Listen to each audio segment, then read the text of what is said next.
wish you could get a book about the Bible, but all of them are just so boring and stupidly expensive. Sir, would you be interested in a biblical book about the Bible? It's about what God told me. Whoa, that sounds interesting. Well, wait a second. So you must be a prophet.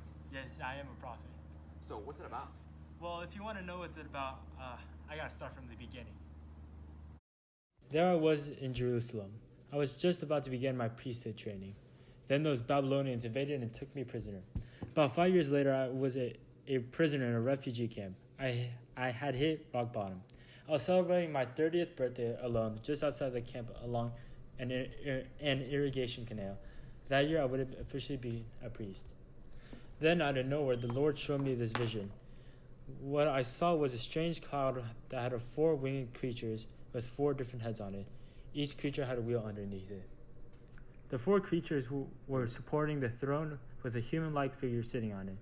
The figure was glowing profusely, and he had been shrouded with fire. Wait, so it's basically like the appearance of the likeness of the glory of God.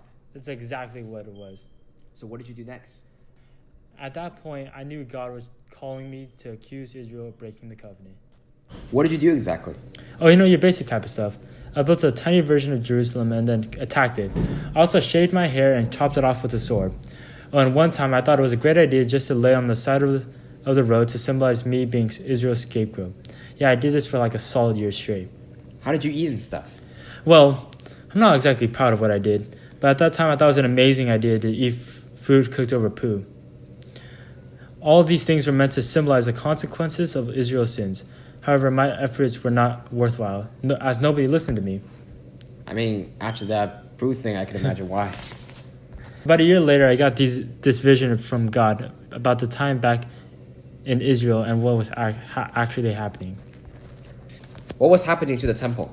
So basically, it was a big mess. In the courtyard outside of the temple, there was an idol of a pagan god, and then there were a bunch of elders worshiping it. So the elders of Israel were just worshiping a bunch of false gods? Yes, most importantly, God told me that Jerusalem will fall because at that point I received another vision from God. The Lord put me in a valley filled with dry bones, which symbolize Israel's current status as dead in faith. But then a wind swept through the valley and remade all of the bodies into new human beings. What was this force? Well, this wind was God's breath, and the whole point of the vision was to show me that God was willing to remake humans so that they could be in love and relationship with Him. As God made humans out of dirt and His divine breath, now God will breathe into these bones the lives of these new humans. That is a weird but hopeful imagery you got. You're really good at interpreting super vague I saw another vision about a monstrous king named Gog who embodies at the very pinnacle of human evil and among all the nations of the world, not just Israel. So was this guy like a king of the world? Not necessarily. He is just joined by all the nations of the world against God, and he leads them in a final showdown with God. So what happened next? God easily defeats Gog and all the evil nations of the world, and along with them, he destroys every trace of human evil in the world. An angel showed me a vision of a beautiful new temple and a new Jerusalem and a new Israel. The angel also showed me how God returns to His people and to the temple now that they are all faithful and worshiping the one true God. Then the angel showed me a stream that flows out of the temple and turns into a raging river, leaving behind a trail of life and eventually emptying into the Dead Sea. What is this all about? God is basically trying to show me that the new temple and its river echoes back to the creation of the Garden of Eden.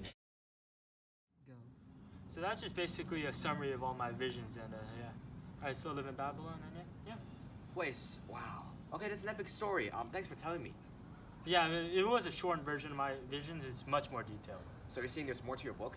Oh yeah, of course. For $5, I'll give you this book, a personal manuscript, and I'll just throw in my signature in there. Oh, that's awesome. Thanks, but unfortunately, I don't have any money right now. Business these days, you know. Oh yeah, that's tough. I'll just give it to you for free. It'll be fulfilling my duty because God, after all, God told me to spread His message. So, yeah, I'll give it to you for free with the condition that you spread it among your friends and stuff like that. Yeah. But always remember, the Lord is our God. The Lord is one. Wait, what? The Lord is our God. Oh, I said it right. Oh, bro. We almost had it. I said it right. No, we'll just film the part where you said that. Okay. Because we got everything else previously that fine. We'll just start from here. Oh. Ready? Yeah. It's just, alright, okay, ready? The Lord is our God. The Lord is one. The Lord will defeat God. Without him, we are undone. Deal. Pleasure. Pleasure to meet you. Yeah. Thank you, Ezekiel, for telling me the story. Yeah. Thank you. Have a nice Bye. day.